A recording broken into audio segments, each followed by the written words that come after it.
اب افغان طالبان کوشش کریں کہ سفارتی سطح پر اپنے آپ کو تسلیم کروا لیں. وہ کسی بین الاقوامی جنگ میں فریق نہیں بننا چاہتے, خاص طور پر ایسی جنگ میں جس میں اسرائیل, امریکہ اور نیٹو ہوں. ابھی جو افغان طالبان کا ایک وفد روس پہنچا ہے, بظاہر تو ورلڈ اکنامک فورم کے نام پہ ہے, لیکن روس کی طرف سے جو ہدایات ملیں گی اس کے بعد یہ جو کریں گے, کیونکہ روسی صدر نے ٹرمپ کو فون کیا اور ٹرمپ نے تسلیم کیا کہ ہماری بات ہوئی, ایران اسرائیل کی جنگ بندی کی پوٹن نے آفر کی, لیکن اس نے کہا نہیں پہلے ہم یوکرین کا مسئلہ حل کریں پھر اس طرف آئیں گے. تو اس کے ساتھ پھر برطانیہ میں بھی بہت بڑی میٹنگ, کوبرا میٹنگ اسے کہتے ہیں. کوبرا میٹنگ بیسیکلی اصل میں ان کی جو کیبنٹ آفس بریفنگ روم ہے. اب یہ برطانیہ کی ہائیسٹ لیول کی میٹنگ جو بڑے عرصے سے نہیں ہوئی, وزیر اعظم کی نگرانی میں ہوتی ہے. جب کوئی ہائی الرٹ معاملہ ہو, کوئی بین الاقوامی جنگ میں شرکت کرنی ہو نہ کرنی ہو, یا دہشت گردی یا سیکورٹی, اب اس میں وزیر اعظم, اس کے ساتھ وزیر داخلہ, وزیر دفاع, خفیہ ادارے جو ان کے MI6 MI5 ماہرین, سائنسدانوں کو بلایا جاتا ہے کیونکہ ظاہر ایٹمی معاملہ ہے. تو یہ میٹنگ اس لیے بلائی گئی کہ ایک ایئر بیس ہے ڈیاگو گارسیا, جہاں امریکہ کے B-2 بامبرز کھڑے ہیں. یہ وہ جہاز ہیں جن کی مدد سے ایران میں فوردو میں یہ ایٹمی تنصیبات پر حملہ کرنا چاہتے ہیں. اس کے بغیر یہ ممکن نہیں, اور جہاز کھڑے ہیں ایسی جگہ جو برطانیہ کا جزیرہ ہے, موریشس اور برطانیہ کا. تو اب برطانیہ کی طرف سے کیا ہوگا, یہ بڑا اہم معاملہ ہوگا, کیونکہ B-52 کے بعد پتہ چلے گا کہ کس طرف جا رہے ہیں. اب پاکستان کے آئندہ آنے والی جو سیاست ہے, پاکستان کے حالات ہیں, خاص طور پر عمران خان کی رہائی کا معاملہ, ایران کی اس جنگ میں پاکستان کا رول کیا, اور آنے والے حالات میں کیا نقشہ, وہ میں آپ کے سامنے رکھتا ہوں. آج ویسے خان کی یاد بڑی آئے گی, کیونکہ تاریخ کا واحد لیڈر اور مرشد جس نے امریکہ کی آنکھوں میں آنکھیں ڈال کے کہا ایبسولوٹلی ناٹ. خان کو آپشن دی کہ ہمارے ساتھ ہو یا نہیں, خان نے جواب دے دیا. آج بھی اس سے جیل میں بار بار یہی پوچھا جاتا ہے, وہ کہتا ہے ایبسولوٹلی ناٹ. یہاں ان سے پوچھا گیا آپ ہمارے ساتھ ہیں دہشت گردوں کو, انہوں نے کہا سرکار نہ ہم ان کے ساتھ ہیں نہ ان کے ساتھ, ہم تو صرف ڈالروں کے ساتھ ہیں جہاں سے ملیں. عمران خان نے تو ایبسولوٹلی ناٹ کہا, انکار کیا, بالکل اس طرح سے آج انکار ایران کر رہا ہے. تو خان کے جواب کے بعد تو اس کی حکومت گرائی, پارٹی توڑی, خاندان سمیت جیلوں میں قاتلانہ حملے, قید تنہائی, کال کوٹڑی میں ابھی بھی 50 ڈگری ٹیمپریچر میں قید ہے, موجود ہے, زنجیروں میں جکڑا یہ راجا. آج بھی سر لیکن فخر سے بلند کر کے آنکھوں میں آنکھیں ڈال کے اسٹیبلشمنٹ کو پھر کہتا ہے ایبسولوٹلی ناٹ.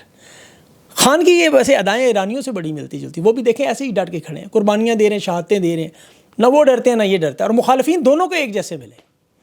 وہ شاہ ایران کی پوتی یہودی امریکی تاجر بریڈلی شرمن سے شادی کر کے ممکنہ رجیم چینج اور اسرائیل امریکہ کی حمایت لے رہے ہیں, جس طرح ماضی میں وہ مغلیہ اکبر بادشاہ راجپوت ریاستوں کے, آپ کو پتہ ہے, بیٹے بہنیں شادیاں کر کے سلطنتیں مضبوط کرتے تھے.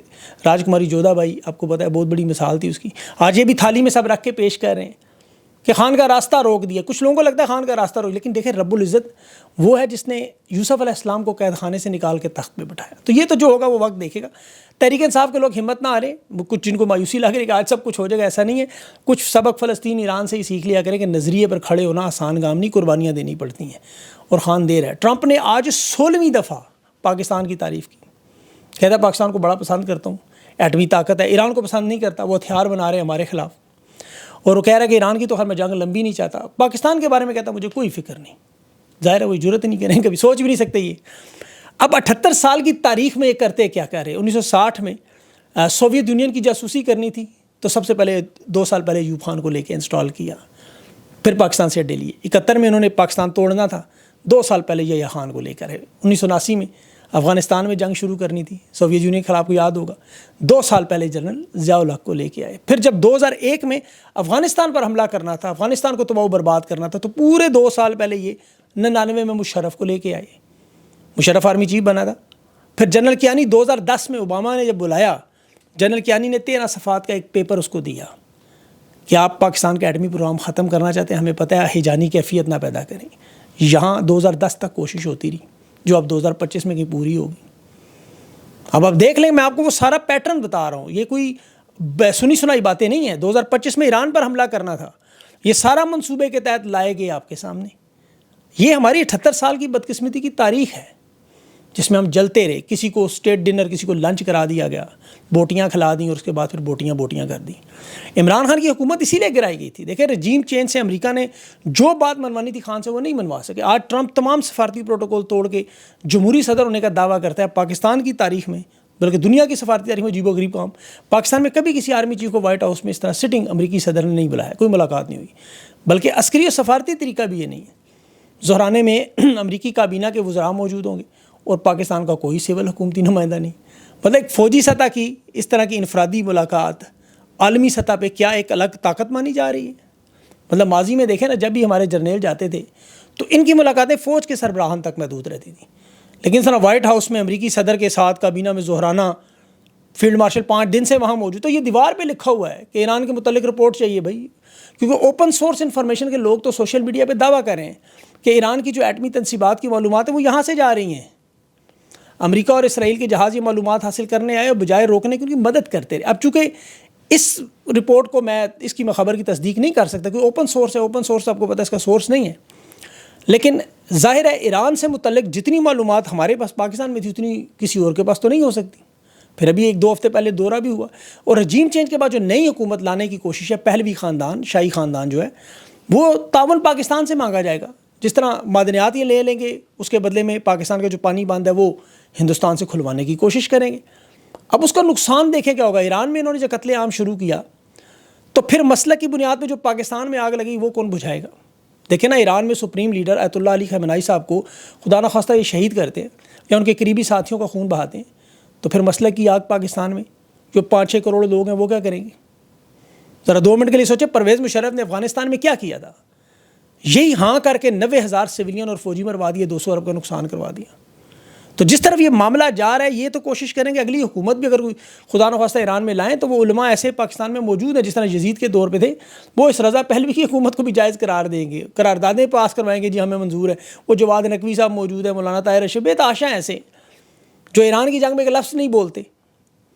لیکن ہوگا کیا اس کے بعد؟ بلوچستان میں کیا ہوگا؟ اور سب سے بڑھ کر جو چین کا معاملہ ہے، یاد رکھیں، دیکھیں ابھی آپ کو خبر دوں کہ ہندوستان اس موقع سے فائدہ اٹھا کے 40,000 فوجی امرناتھ یاترا کی حفاظت کے نام پر مقبوضہ کشمیر میں بھیج رہا ہے۔ وہ مزید فوجی وہاں اکٹھے کر رہے ہیں، مناسب تیاریاں کر رہے ہیں۔ 1971 میں مکتی بانی اور وہ سارا جو معاملہ آپ کو پتہ ہے، ہندوستان کو 6 مہینے لگے تھے، ابھی تو 1 مہینہ بھی نہیں ہوا۔ ادھر ایران میں خدا نخواستہ حکومت بدلی، شہادتیں ہوئیں، یہاں پھر پاکستان میں مسلک کی بنیاد پر 20-25% لوگ کھڑے ہو گئے، اور یہاں بھی مذہبی جنگجو موجود ہیں۔ یاد رکھیں، جو پچھلے 20 سال ہم دیکھتے رہے وہی کچھ ہونا شروع ہو جائے گا۔ ادھر امریکہ تو ایران کے تیل پہ قبضہ کر لے گا نا، افغانستان والے نیوٹرل ہو جائیں گے کیونکہ ان کا تو کچھ لینا دینا ہی نہیں اس سے۔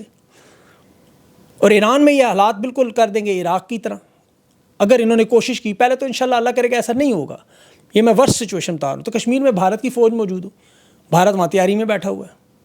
میں ایران اس چیز پہ جو چیزیں ہمیں سمجھ آ رہی ہیں، نظر آ رہی ہیں، آپ کو سمجھ آ رہی ہیں، ان طاقتور لوگوں کو کیوں نہیں سمجھ آ رہی کہ یہ معاملہ اب خان کی قیادت اور رہائی سے بھی بہت بڑا ہونے جا رہا ہے۔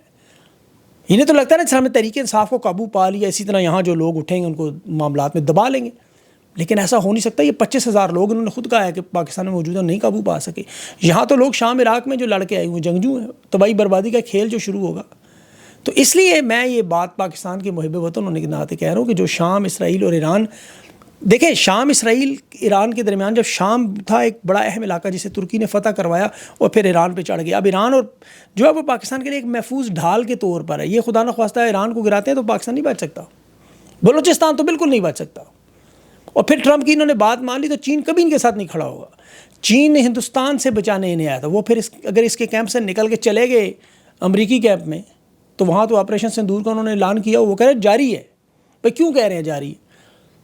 معاملہ تو ختم ہو جانا چاہیے۔ لیکن 1971 میں جس طرح 6 مہینے لگے، یہ امریکہ کیمپ میں گئے تو پھر دفاع کا اللہ حافظ ہے۔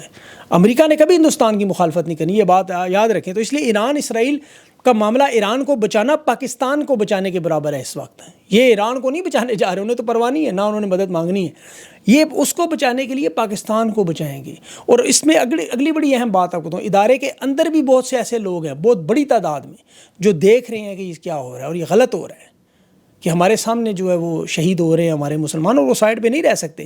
افغانستان کی جنگ کے اثرات پاکستان پہ آئے یا نہیں آئے کیونکہ بارڈر شیئر کرتے ہیں، تو ایران کی جنگ کے اثرات پاکستان نہ آئے، یہ کیسے ہو سکتا ہے؟ آپ کے گھر کے ساتھ آگ لگی ہو اور آپ کے وہ اندر نہیں آئے گی کہ آپ محفوظ ہیں، یہ ممکن نہیں ہے۔